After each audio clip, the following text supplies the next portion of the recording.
Hi everyone, this is Parul, your faculty of reasoning. I welcome you all on Puzzle Pro. So I hope कि आप सभी बिल्कुल ठीक होंगे और आप सभी का जो एग्जाम हुआ है SBI क्लर्क प्रीलिम्स का बढ़िया हुआ है, ठीक है। So अब देखो क्या चीज है, बहुत से स्टूडेंट्स ऐसे हैं जिनका एग्जाम अच्छा हुआ, बहुत से स्टूडेंट्स ऐसे हैं जिनको लग रहा है कि हाँ कहीं ना कहीं कमी रह गई है, कहीं ना कहीं कमी कुछ छूट गई है, ठीक है। ऐसा सभी को लगता है, ऐसा सभी के साथ होता है और ये बिल्कुल नॉर्मल है, ठीक है। सो अभी आपको क्या करना है, जिन स्टूडेंट्स का अच्छा एग्जाम हुआ है, ठीक है, आगे अभी आपका SBI PO का एग्जामिनेशन भी है, तो जिनका अच्छा एग्जाम हुआ है वो क्या करेंगे, आगे अपने मेंस के लिए भी प्रिपरेशन अभी साथ के साथ में ही स्टार्ट कर देंगे, क्योंकि आपको पता है कि ऐसा नहीं है रिजल्ट आने के बाद अगर मेंस की तैयारी करोगे तो कुछ भी नहीं होगा, कुछ भी नहीं होगा। हर साल की तरह अगर आप ऐसा ही कर रहे हैं कि रिजल्ट, प्रीलिम्स के रिजल्ट आने के बाद में अगर आप मेंस की तैयारी को स्टार्ट करते हैं तो आप में से मुझे नहीं लगता कोई भी ऐसा स्टूडेंट, ऐसा होता ही नहीं है, क्योंकि ऐसा होता ही नहीं है कि कोई एक स्टूडेंट मुझे ये बता दे कि मैंने मेरा रिजल्ट आने के बाद में मेंस की तैयारी स्टार्ट की। अभी इन्हीं कुछ सालों की बात कर रही हूँ, 2-3 साल से, जैसा जब से आपका पैटर्न एक्चुअली चेंज हुआ है, ठीक है। तो कोई भी ऐसा स्टूडेंट नहीं हो सकता जो ये कहे कि मेरा प्रीलिम्स का रिजल्ट आया, मैंने उसके बाद में मेंस उठाया और मैंने तैयारी स्टार्ट की, मैंने करंट अफेयर्स पढ़ने स्टार्ट किए और मेरा पेपर क्लियर होगा। ये इम्पॉसिबल चीज है, ये नहीं हो सकता, ठीक है। सो अभी से तैयारी स्टार्ट कर दोगे तो बहुत ही अच्छी चीज है। जिन लोगों को, जिन स्टूडेंट्स को ये लगता है कि हमारा जो पेपर है वो अच्छा नहीं हुआ, ठीक है, और हमें और मेहनत की जरूरत है, तो आपको क्या करना है, ऑब्वियसली आगे तैयारी करनी है, आगे मूव फॉरवर्ड करना है, डिप्रेस्ड होकर नहीं बैठ जाना है, परेशान नहीं होना है, टेंशन नहीं लेनी है। क्यों? आपके टीचर्स आपके साथ में है, ठीक है। आपके जो टीचर्स हैं, सभी के सभी टीचर्स आपके साथ में हैं, सो टेंशन लेने की जरूरत नहीं है। अगर आप बैंकिंग में रीजनिंग की तैयारी करना चाहते हैं तो this is the right platform for you. और ये सिर्फ कहने की बात नहीं है, आप मेरे जितने भी वीडियोस हैं, जितने भी सेशंस हैं इस चैनल पर, आप उठाकर देखिए, कोई भी सेशन उठाकर देखिए, ठीक है। आप देखेंगे कि क्वालिटी ऑफ क्वेश्चन क्या है, बहुत ही बढ़िया क्वालिटी के सभी क्वेश्चंस हमेशा होते हैं, किस तरीके से पढ़ाया जाता है, ठीक है। तो वो कंप्लीटली आप पर डिपेंड करता है, आप पर ही निर्भर करता है। आप चाहो तो पूरा का पूरा चैनल मेरा, मेंस के क्वेश्चंस भी हैं, मेंस के सेशंस हैं, मिसलेनियस के भी सेशंस हैं, पजल और सीटिंग अरेंजमेंट तो हमारा बहुत इंपॉर्टेंट पार्ट है रीजनिंग का, उसको तो हम छोड़ ही नहीं सकते, है ना। उसके भी बहुत सारे वीडियोस हैं, तो आप लोग बहुत ही तसल्ली से आराम से देख सकते हैं, ठीक है। सो चलो अभी बातें बहुत हो गई हैं, आज सेशन को स्टार्ट करते हैं। आज का सेशन क्या है, बहुत ही इंपॉर्टेंट है सभी स्टूडेंट्स के लिए, ठीक है। Most asked questions in bank reasoning, bank के पेपर में जो सबसे ज्यादा क्वेश्चंस पूछे जाते हैं, बैंक के पेपर में जो सबसे ज्यादा क्वेश्चंस पूछे जाते हैं ना रीजनिंग में, बैंक रीजनिंग में जो क्वेश्चन सबसे ज्यादा पूछे जाते हैं, उन क्वेश्चंस को मैं आज आपके सामने लेकर आई हूं। तो बहुत ही ज्यादा इंपॉर्टेंट सेशन है, एंड तक बने रहिएगा, जुड़े रहिएगा। मैं ये नहीं कह रही अभी की सेशन को लाइक कर दो, अगर सेशन अच्छा लगता है, ठीक है, एक क्वेश्चन सॉल्व कर लो, दूसरा क्वेश्चन सॉल्व कर लो, पूरा का पूरा वीडियो देख लो, अच्छा लगता है, समझ में आता है, तभी लाइक करना, ठीक है। चलो तो स्टार्ट करते हैं हमारे आज के सेशन को। सबसे पहला क्वेश्चन आप सभी की स्क्रीन पर ये रहा, अ वेरी वेरी इंपॉर्टेंट और बहुत ही ज्यादा फेमस टाइप, बहुत ही ज्यादा फेमस टाइप। देखो क्या कहता है, हिंदी वाले स्टूडेंट्स एक बार स्क्रीनशॉट ले लीजिए जल्दी से।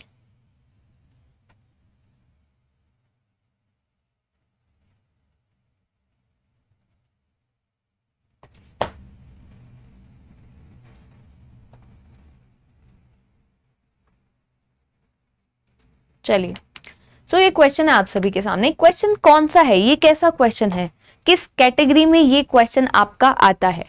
देखो उसने कुछ नाम दिए गए हैं, WXYZMNO going to 3 different malls, 3 malls के नाम दिए हैं आपको, GIP DLF SRS with at least 2 of them. Total कितने हैं ये देखो, 1 2 3 4 5 6 7, WXYZMNO, ये टोटल आपके 7 पर्सन्स हैं। ये जो 7 लोग हैं 3 मोल्स में जाते हैं, उन 3 मोल्स का नाम आपको यहाँ पर गिवन है। कहता है with at least 2 of them in any of these moles, कम से कम दो लोग तो एक मॉल में जाते ही है, ठीक है। किसी भी मॉल की अगर हम बात करें तो कम से कम 2 लोग तो जाते ही हैं, ठीक है। कहता है each of them has a favourite colour, उसने आपको यहाँ वेरिएबल दे दिया, ठीक है, वेरिएबल भी दे दिया। तो ये कैसा है, एक वेरिएबल बेस्ड क्वेश्चन है और इसमें आपको वेरिएबल दिया कौन सा है, कलर का वेरिएबल दिया है। सभी को अलग अलग कलर्स पसंद है, यहाँ पर उसने आपको कलर्स मेंशन किए हैं। तो आपका क्वेश्चन जो है वो एक्चुअल यहाँ से स्टार्ट हो रहा है। अब इस क्वेश्चन को कैसे स्टार्ट कर सकते हो, इस क्वेश्चन को आप किसी भी तरीके से बना सकते हो, it is completely up to you. कैसे कैसे हो सकता है मैं बता रही हूँ। ये जो पर्सन्स के नाम है आप इनको नोट करो, WXYZMNO ऐसा करोगे, ठीक है। फिर आप एक तरफ उनका ये नोट करोगे कि वो किस किस मॉल में जाते हैं। फिर आप एक तरफ उनका क्या नोट करोगे कि उनको कौन कौन सा कलर पसंद है, ठीक है।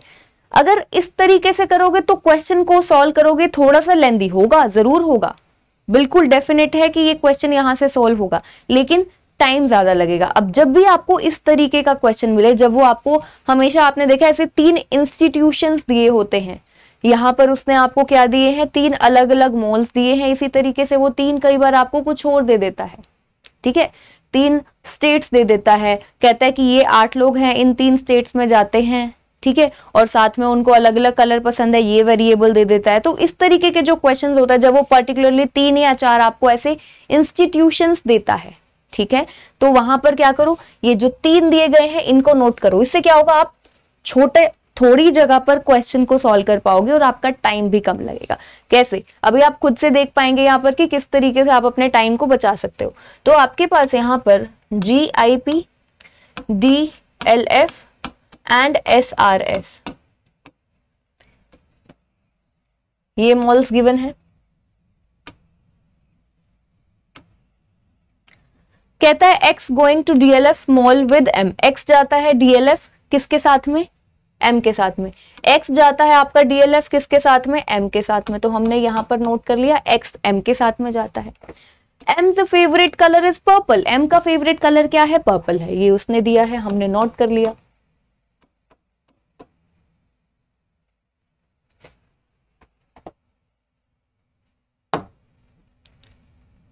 आगे कहते हैं those who went to GIP mall do not like green and white colour, जो पर्सन्स, जो भी लोग GIP में जाते हैं उनको ना तो ग्रीन कलर पसंद है और ना ही व्हाइट कलर पसंद है।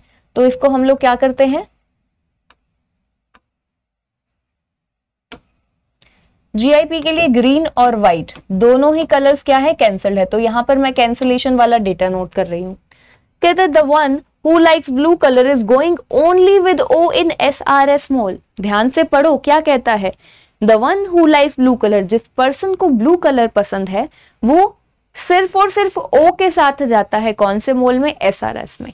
SRS में कौन जाता है, जिसको ब्लू कलर पसंद है, किसके साथ में जाता है, ओनली विद O के साथ में जाता है कौन सा, एक और पर्सन जिसको कौन सा कलर पसंद है, ब्लू कलर पसंद है। तो यहाँ पर स्टार मार्क मैंने क्यों किया है, SRS में टोटल 2 ही लोग जाते हैं, मुझे पता चल चुका है, एक है O और एक जिसको ब्लू कलर पसंद है, जिसका अभी नाम हम फाइंड आउट कर ही लेंगे, ठीक है। सो SRS इज कंप्लीटेड। अब 2 लोग हैं GIP DLF, यहाँ पर DLF में मुझे 2 लोग दिख रहे हैं, ठीक है। तो यानी कि किसी में तो क्या आएंगे, 3, 2 और 2, किसी एक में 3 आएंगे, ठीक है। चलो देखते हैं, किसी एक मॉल में 3 पर्सन आएंगे। The one whose favorite color is black does not go in the same mall with either M or O। ध्यान से समझो, The one whose favorite color is black, वो जिसको एक ऐसा पर्सन जिसका फेवरेट कलर है ब्लैक, वो उस मॉल में नहीं जाता है, सेम मॉल में नहीं जाता है जिसमें कौन है, M है या फिर जिसमें O है। यानी कि ना तो ये जो ब्लैक कलर वाला पर्सन है M के साथ में भी नहीं जाता है और O के साथ में भी नहीं जाता है। M के साथ में, O के साथ में ब्लैक कलर नहीं है, तो M के साथ में ब्लैक कलर नहीं है, यहाँ पर ब्लैक कैंसिल। O के साथ में ब्लैक नहीं है, तो इसका हम लोग एक तरीके से ये समझ गए कि ब्लैक डेफिनेटली कहां पर आने वाला है, यहां पर आने वाला है, ठीक है।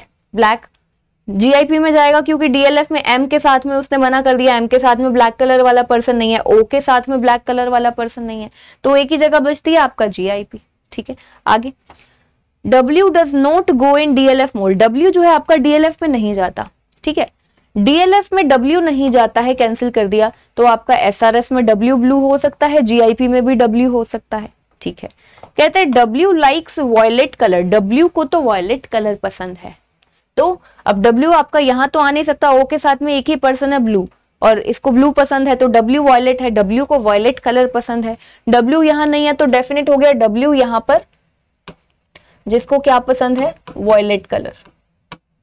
ठीक है, आगे कहते हैं Z and N going in the same mall, Z और N जो है आपके वो दोनों सेम मॉल्स में जाते हैं, Z और N जो है दोनों सेम मॉल्स में जाते हैं, तो Z और N अभी आपका कहाँ आ सकता है,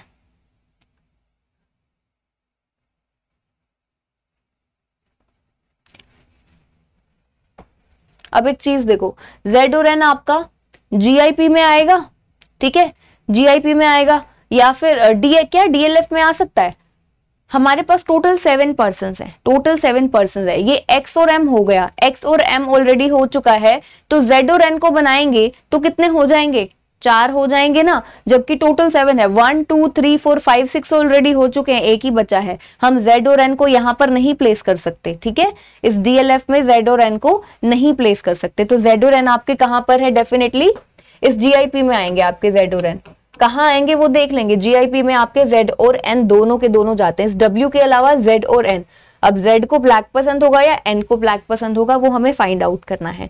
ध्यान से समझ गए ना सभी के सभी, X और M ऑलरेडी आ चुका है, और ये कितने लोग हैं, 6 लोग ऑलरेडी हो चुके हैं, टोटल 7 ही पर्सन हैं। अगर आपके 7 पर्सन हैं तो X और M में अगर आप साथ में Z और N बनाते हो तो कितने हो जाएंगे, ज्यादा लोग, 7 से ज्यादा लोग हो जाएंगे, 8 लोग हो जाएंगे, ठीक है, तो इसीलिए Z और N आपका GIP में जाएगा, क्योंकि ये कंप्लीट है और Z और N दोनों साथ में जाते हैं या DLF में या GIP में, DLF में नहीं जाएंगे क्योंकि टोटल नंबर ऑफ पर्सन हमारे पास 8 हो जाएंगे। आगे, N does not like red colour, N को रेड कलर पसंद नहीं है, N को रेड पसंद नहीं है, Z और N W के अलावा यही है, N को रेड पसंद नहीं है, तो इसका मतलब N को ब्लैक पसंद होगा, चांसेस हैं। चलो फिर भी एक बार चेक कर लेते हैं, क्या पता, उसने कहा N को रेड पसंद नहीं है, रेड आपका O और X में से किसी के पास आ जाए, हो सकता है, रुक जाते हैं, उसने बोला है N को रेड पसंद नहीं है, ये हमने यहां पर नोट कर लिया। The one whose favourite colour is white does not go in DLF, DLF में कौन नहीं जाता, जिसको व्हाइट पसंद है, DLF में नहीं जाता व्हाइट, देखो ग्रीन और व्हाइट GIP के लिए कैंसिल्ड, DLF में व्हाइट कैंसिल्ड, यानी कि O को व्हाइट पसंद है, O के लिए व्हाइट आ गया, ठीक है, ये हो गया। अब मुझे क्या नजर आ रहा है, ग्रीन और व्हाइट कैंसिल था GIP के लिए, ग्रीन कैंसिल था, तो ये ग्रीन कहां पर आएगा, अब ग्रीन यहां तो आ नहीं सकता GIP में, या तो DLF में या SRS में, SRS में व्हाइट और ब्लू दोनों पूरे हैं, तो यानी कि ग्रीन किसको पसंद होगा, X को ग्रीन पसंद है, ये हमें समझ में आ गया है यहाँ पर, ठीक है। अब बचता कौन सा है, green purple white blue black wallet, एक रेड ही तो बचता है, तो रेड आपका डेफिनेटली यहाँ पर आएगा। अब ये रेड N को तो पसंद है नहीं, तो N आपका ये है जिसको ब्लैक पसंद है, और Z को आपका रेड पसंद है, W को वॉयलेट पसंद है। तो लीजिए question is completed and I really hope कि ये जो क्वेश्चन है आप सभी को समझ में आया होगा, ये जो क्वेश्चन है आप सभी को समझ में आया होगा। अगर क्वेश्चन समझ में आया है, अच्छा लगा है, तो सेशन को लाइक जरूर करना है सभी को, ठीक है, शेयर कर दो स्टूडेंट्स, जितना कर सकते हो, जितना शेयर कर सकते हो बच्चों कर दो, because I need your support, complete support, ठीक है। और अगर आप इस चैनल पर नए हैं तो चैनल को सब्सक्राइब जरूर कर ले और बेल आइकन को भी प्रेस कर दे ताकि कोई भी नोटिफिकेशन आपके मिस ना हो जाए, ठीक है। चलो अभी इस पर बेस्ड कुछ क्वेश्चंस को हम लोग करते हैं। What is the favourite colour of M, M का फेवरेट कलर, M का तो पर्पल है, तो पर्पल ये रहा।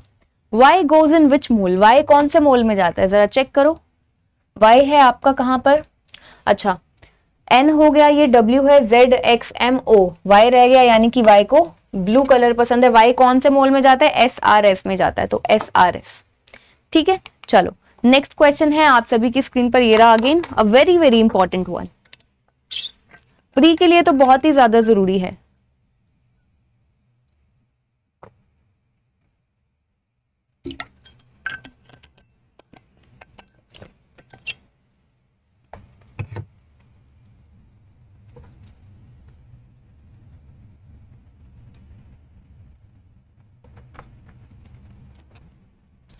चलिए आई गेस की स्क्रीनशॉट आप सभी ने ले लिया होगा।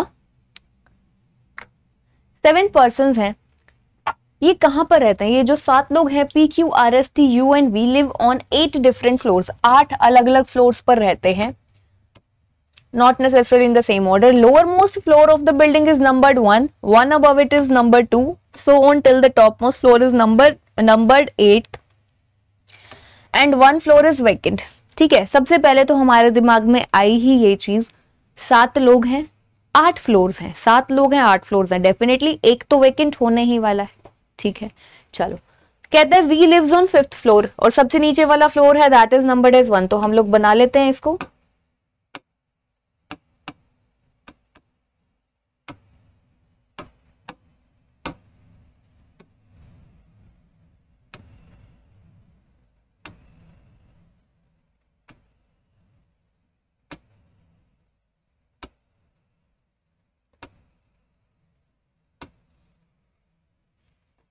We lives on 5th floor, V आपका कहां पर रहता है? 5th फ्लोर पर रहता है। P lives below U, P आपका U के नीचे, U के कहीं नीचे आपका कौन आ जाएगा? P आ जाएगा।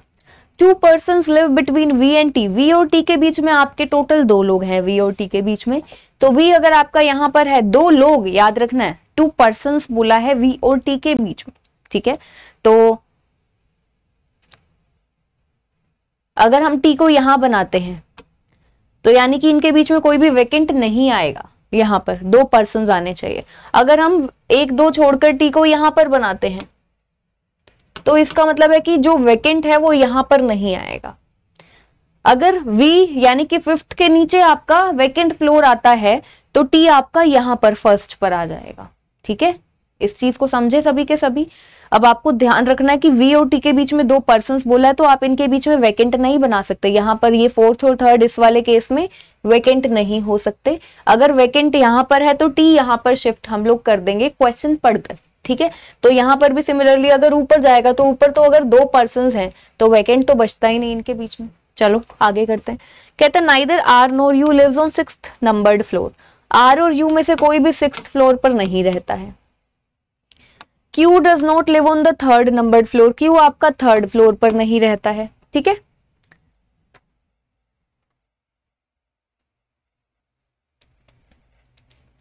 Q आपका 3rd फ्लोर पर नहीं रहता है। ठीक है, Q जो है आपका 3rd फ्लोर पर नहीं है। S lives immediately below T, S जो है वो T के जस्ट नीचे रहता है, S T के जस्ट नीचे, तो S यहां पर इस केस में, S यहां पर। ठीक है, अब V और अगर V T जो है V के नीचे आता है तो डेफिनेटली इन दोनों में से कोई भी वेकेंट फ्लोर नहीं है, क्योंकि V T यहीं पर आ सकता है, T के जस्ट नीचे ऐसे ऐसे। अगर T आपका 1st फ्लोर पर आए और V और T के बीच में नीचे, ठीक है, अगर 5th फ्लोर से नीचे आपका वेकेंट फ्लोर आता है तो T आपका यहाँ पर 1st पर आएगा, उसके जस्ट नीचे S की जगह नहीं है, तो इस वाले केस में तो डेफिनेट हो गया V के ऊपर अभी आने वाला है आपका वेकेंट, और इस वाले केस में ऊपर नहीं है, V के नीचे आने वाला है। ठीक है, चलो R lives above U, U के ऊपर कौन रहता है? R, तो R के नीचे आपका U, U के नीचे आपका P। Q does not live on even numbered floor, Q आपका even numbered फ्लोर पर नहीं है, यानी कि Q आपका कहाँ पर है? जो आपका Q है वो है आपका ऑड नंबर्ड फ्लोर पर। ठीक है, Q है ऑड नंबर्ड फ्लोर पर। अगर हम इस केस की बात करें, ऑड नंबर्ड 1, Q 3rd पर है नहीं, 5th पर, तो Q के लिए एक ही जगह है, इस केस में 7th फ्लोर। अगर इस केस की बात करें तो Q आपका 1st फ्लोर पर आ सकता है, 3rd पर है नहीं, 5th पर V है, 7th पर S है। ठीक है, Q को हमने बना दिया। More than 1 person lives between U and R, U और R के बीच में, U और R के बीच में मोर देन 1 पर्सन है। ठीक है, एक से ज्यादा है। तो जरा देखो इस वाले केस में मुझे क्या पता है, इस वाले केस में मुझे पता है कि V के नीचे वेकेंट फ्लोर नहीं आएगा, V के ऊपर आएगा, तो 6th होगा या 8th होगा। ठीक है, 6th होगा या 8th होगा। इस वाले केस में V के नीचे वाला होगा कोई वेकेंट फ्लोर, ऊपर नहीं हो सकता है, वो मैं पहले ही आपको बता चुकी हूं। अब R के नीचे U, U के नीचे P, तो देखो कैसे पॉसिबल है, क्योंकि R और U आपके दोनों ही 6th पर नहीं आ सकते। R आपका यहां पर आएगा, 6th R और U में से किसी ने भी 6th पर नहीं आना, U आपका यहाँ पर आएगा, P यहाँ पर आएगा, ये होगा आपका वेकेंट फ्लोर, और U और R के बीच में मोर देन 1 पर्सन्स हो गए। तो मेरा तो करेक्ट वाला केस मुझे पहले ही मिल चुका है, मैं इसको सॉल्व नहीं करूंगी। अब मैं क्यों कह रही हूँ कि ये मेरा सही है, जितनी कंडीशंस दी थी सबकी सब तो मैंने यहाँ पर लगा दी और मेरा फाइनल बन गया। यू और आर के बीच में भी मोर देन वन आ गया। अगर ये केस गलत होता तो कोई ना कोई तो ऐसी कंडीशन होती जो वायलेट होती, जो यहाँ पर नहीं लगती। ठीक है, कोई ना कोई रूल होता ऐसा जो वायलेट होता, तो ये केस सही है मेरा। फिर भी मैं आपको दिखा देती हूँ कि ये गलत होगा। ठीक है, अब आर के नीचे यू, यू के नीचे पी। ठीक है, तो आर आपका यहाँ पर आएगा क्योंकि वेकेंट फ्लोर यहाँ पर आना है। वी और टी के बीच में 2 पर्सन्स है, वी और टी के बीच में 2 पर्सन्स बोला है, तो वो तो यहाँ पर है। ठीक है, तो आर के नीचे यू। अब यू को क्या आप इधर बना सकते हो? पहली बात, आर आपका यहाँ आ नहीं सकता। यहाँ देखो, आर और यू 6 पर नहीं आएंगे। अब आर आपका यहाँ नहीं आएगा तो आर आपका यहाँ, यू आपका यहाँ, पी आपका यहाँ। आर और यू के बीच में कितने लोग हैं? नहीं है पॉसिबल। ये वाला केस हो गया गलत क्योंकि वेकेंट भी यहाँ पर नहीं आ सकता। चलो, तो आई होप कि ये वाला जो क्वेश्चन है ये भी आप सभी को समझ में आ गया होगा। प्रीलिम्स के लिए बहुत ही इंपॉर्टेंट है ये टाइप, तो मतलब इतना फेमस है कि क्या ही बताऊं। आप में से बहुत से स्टूडेंट्स पेपर दे चुके हैं। ठीक है, तो उन्होंने देखा ही होगा कि कितना ये वाला जो पार्टिकुलर क्वेश्चन है ये कितना ज्यादा पूछा जाता है आपके एग्जामिनेशन में। ठीक है, सो आई होप ये वाला क्वेश्चन भी आप सभी को समझ में आ गया होगा। तो अभी इस पर बेस्ड कुछ क्वेश्चंस कर लेते हैं फटाफट से। Who lives immediately below P? P के जस्ट नीचे कौन रहता है? P के जस्ट नीचे कौन रहता है भाई? T रहता है, तो T मुझे मिला C option. Who lives on floor number 7? 7 number floor पर कौन रहता है? इस क्वेश्चन का आंसर बच्चों मैं तो नहीं देने वाली हूँ। इस क्वेश्चन का आंसर आप सभी देंगे। कहाँ पर देंगे? कमेंट सेक्शन में देंगे। ठीक है, इस क्वेश्चन का आंसर आप सभी के सभी स्टूडेंट कमेंट सेक्शन में देंगे। अरे क्या ही तो करना है, क्वेश्चन तो आप बना ही चुके हो, बस क्या करना है, टाइप ही तो करना है, कर देना। टीचर को अच्छा लगता है, तसल्ली मिलती है कि हाँ भाई बच्चे पढ़ रहे हैं। इसीलिए कमेंट जरूर कर देना। सेशन अच्छा लग रहा है तो सेशन को लाइक जरूर कर देना। ठीक है, चलो तो अभी हम लोग बढ़ते हैं अपने नेक्स्ट क्वेश्चन की तरफ। And also very very very famous type syllogisms. डरते भी हैं इससे स्टूडेंट्स, और जब पेपर में आता है तो सबसे पहले सॉल्व भी इसी को करते हैं, है ना? ऐसा ही है ना? थोड़ा सा डर भी लगता है इससे कहीं गलत ना हो जाए, ऐसा होता है। और अगर पेपर में पजल और ये मिले आपको तो पजल को हटाओगे, पहले इसी को सॉल्व करोगे, ये भी होता है ना? लेकिन एक चीज बता देती हूँ बच्चों कि मेरी बेसिक से वीडियोस हैं सिलॉग्स की on this channel puzzle pro YouTube channel, जिसमें मैंने बिल्कुल स्टार्टिंग से बिल्कुल जीरो से सिलॉग स्टार्ट किया हुआ है। ठीक है, और अगर आप सिलॉग्स मुझसे पढ़ोगे, ठीक है, सो सिलॉजिज्म में आप कभी भी गलती नहीं करोगे। I can guarantee you that. ठीक है, सिलॉग्स का क्वेश्चन आएगा, आप बड़े ही आसानी से बना लोगे और 0% चांस हो जाएगा गलती का अगर आप अच्छे से पढ़ोगे तो। ठीक है, क्विक रिवीजन कॉन्सेप्ट, जिसमें मेरी कुछ वीडियोस हैं क्विक रिवीजन वाली, जिसमें सिलॉजिज्म भी एक टॉपिक है। तो अगर आपको लगता है कि मुझे सिर्फ ब्रशअप की रिक्वायरमेंट है, मैंने पढ़ा हुआ है लेकिन बस कि कुछ भूल ना जाऊं कि इसमें क्या होता है इसमें क्या होता है, तो वो क्विक रिवीजन कॉन्सेप्ट वाली वीडियोस भी है, वहां से भी आप सिलॉग्स पढ़ सकते हैं। ठीक है, चलो तो अभी बनाते हैं इन क्वेश्चंस को। कहता है only assets are stocks. Only means what? Only A is B means all B is A. तो यहां पर all stocks are assets. Stocks को स्टार मार्क करना नहीं भूलना है, याद रखने के लिए कि ये जो स्टॉक्स है ये सिर्फ एसेट का पार्ट होगा। स्टॉक बाकी जितने भी आपके एलिमेंट्स दिए गए हैं क्वेश्चन में उनके साथ इसका कोई भी लेना देना नहीं है। ठीक है, नो एसेट्स आर लोन्स। पूरा का पूरा जो एसेट है वो किससे दूर है? लोन से दूर है। All money are loans. पूरा का पूरा मनी ही लोन्स है। ठीक है, हो गया। At least some money being stock is not a possibility. क्या बोला है? एटलीस्ट का मतलब कुछ नहीं होता, एटलीस्ट का मतलब कुछ भी नहीं होता। मतलब अगर हम सिलॉग्स की बात करें, आपको यहाँ पर सम का ही कंसिडर करना है। ठीक है, सम, एटलीस्ट सम का मतलब होता क्या है? सम ही होता है। वो कह रहा है some money being stock is not a possibility, कि कुछ मनी स्टॉक हो सकती है, ये चीज पॉसिबल नहीं है। ठीक है, तो सम मनी बीइंग स्टॉक जरा चेक करो। पहली बात, पहली बात, स्टॉक को स्टार मार्क किया है। स्टॉक का रिलेशन किसी के साथ भी नहीं हो सकता इस एसेट के अलावा। मनी हो, एल हो, लॉन हो, कुछ भी हो, किसी के साथ लेना देना नहीं है, तो स्टॉक तो कुछ भी नहीं हो सकता। तो ये तो डेफिनेटली सही होने वाली चीज है। Some money being stock is not a possibility, 100% correct है, नहीं होगा। पॉसिबिलिटी गलत, वैसे भी गलत। अगर डायरेक्ट पूछे ना पॉसिबिलिटी पूछे, सिंपली पूछे कि some money is not stock, एक तो यहां से देखकर वो छोड़ दो, यहां से तो करेक्ट आएगा ही आएगा यहां से, ठीक है। अभी ये वाला जो केस आया, क्योंकि इसमें पूरा का पूरा एसेट ही लोन से दूर है, लोन के अंदर ही आपका मनी आया है, ठीक है, तो वैसे गलत है। लेकिन कई बार क्या होता है, हम भूल जाते हैं ना स्टॉक पर स्टार मार्क करना, वो चीज बता रही हूँ, जरूर कर लिया करो। जो ओनली वाले कॉन्सेप्ट्स होते हैं, ओनली वाले क्वेश्चंस होते हैं, उनमें जरूरी हो जाता है याद रखने के लिए। जैसे इसमें स्टॉक को स्टार मार्क किया, स्टॉक का रिलेशन एसेट के साथ हो सकता है, उसने बोला मनी, सीधा गलत करो। यहाँ पर उसने ध्यान, और ये भी ध्यान रखना है, नॉट पॉसिबल पूछा है, अगर सिंपल पॉसिबल पूछ लेता तो गलत हो जाता है ना। और आप में से बहुत से स्टूडेंट्स हैं, अगर उन्होंने, मैंने बताया, अगर आप सिंपल क्वेश्चन को पढ़ते, मैं आपको एक होमवर्क देती, और अगर आप जल्दबाजी में इस क्वेश्चन को करते ना, तो आप इसको गलत करते, क्योंकि आदत है is the possibility, is not a possibility वाले क्वेश्चंस को हम बहुत कम सॉल्व करते हैं, इसीलिए। नो लोन्स आर स्टॉक्स, बिल्कुल सही है। क्यों? क्योंकि स्टॉक का लेना देना किसी के भी साथ नहीं है, ठीक है। अगला, only a few rose are lotus, यानी कि some rows are lotus and some rows are definitely not lotus। only a few का मतलब यही तो होता है, some और some not दोनों को लेकर चलते हैं। no lotus are sunflower, पूरा का पूरा लोटस पूरे के पूरे सनफ्लावर से दूर है।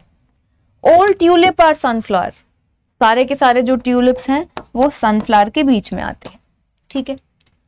पहला conclusion, some sunflower are not tulip, कहता है कि कुछ सनफ्लावर ट्यूलिप नहीं है।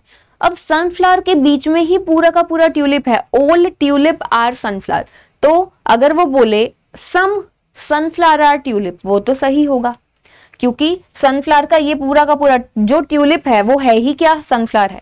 ट्यूलिप क्या है, सनफ्लावर में ही आ रहा है, तो अगर वो ये पूछे सम सनफ्लावर आर ट्यूलिप तो सही हो जाएगा।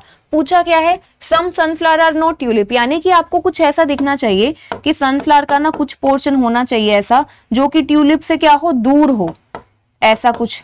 पर ऐसा तो हमें नहीं नजर आ रहा है कि सनफ्लावर का कुछ पोर्शन जो है ट्यूलिप से दूर नजर आए, ऐसा तो हमें नहीं दिख रहा है। तो ये क्या हुआ, कांट से वाला गलत हो गया।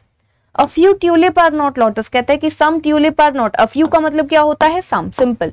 अगर ओनली फ्यू देता तब आपको सम और सम नोट दोनों लेकर चलना पड़ता, उसने सिंपली अ फ्यू बोला, इसका मतलब होता है सम। तो सम ट्यूलिप आर नॉट लोटस, ठीक है।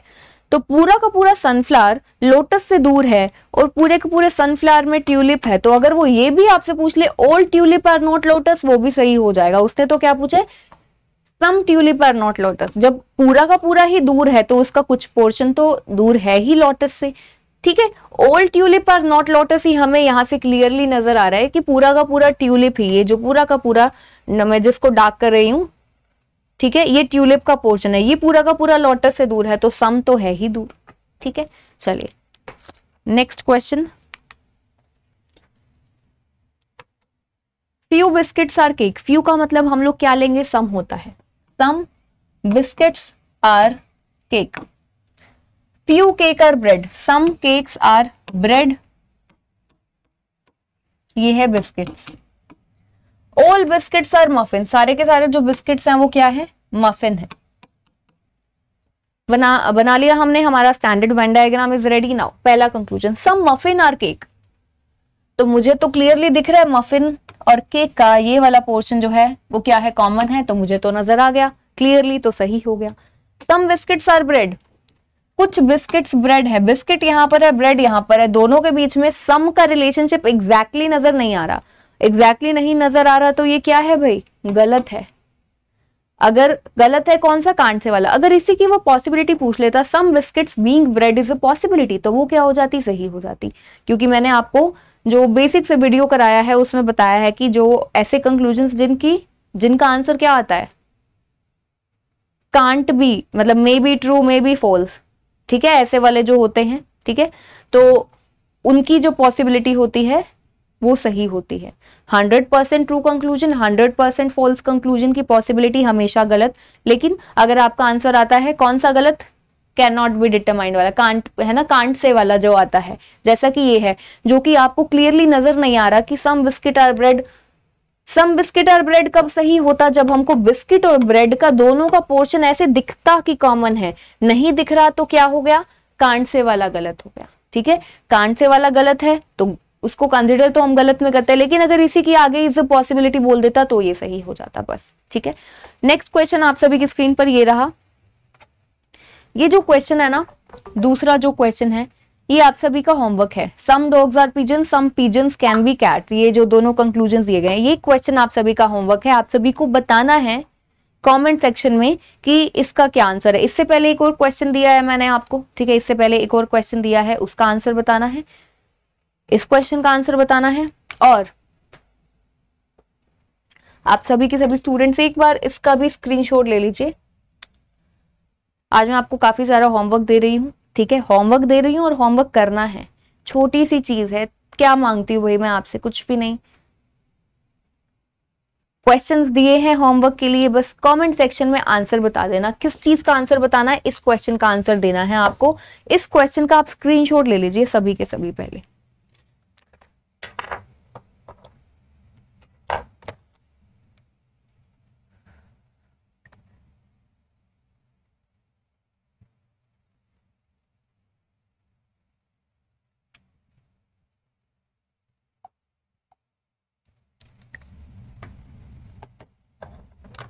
चलिए, स्क्रीनशॉट आप सभी ने ले लिया होगा, ठीक है। तो क्वेश्चन है ये, if point Z is 10 metre to the west of point C, in which direction would point Z be with respect to point E। ठीक है, आपको दिया गया north west, north east, south west, south east, north, ये 5 option दिए गए हैं। तो इस क्वेश्चन का आंसर भी आप सभी को कमेंट सेक्शन में देना है, ठीक है। तो आई होप कि अभी आज के सेशन में हमने जितने भी क्वेश्चंस किए आप सभी को समझ में आए होंगे, और समझ में आए हैं तो एक ही चीज करनी है, सेशन को लाइक करना है, ठीक है। और अगर आप इस चैनल पर नए हैं तो सब्सक्राइब जरूर करना है और बेल आइकन को प्रेस भी कर देना है, ठीक है। चलिए मिलते हैं हम इसी तरीके से और भी बढ़िया। अभी आज के जो क्वेश्चन थे वो आसान थे, ठीक है, आसान क्वेश्चंस थे। धीरे धीरे मैं लेवल को बढ़ाती जाऊंगी। वेल, मेरा मिक्स्ड ही रहता है हमेशा, ठीक है।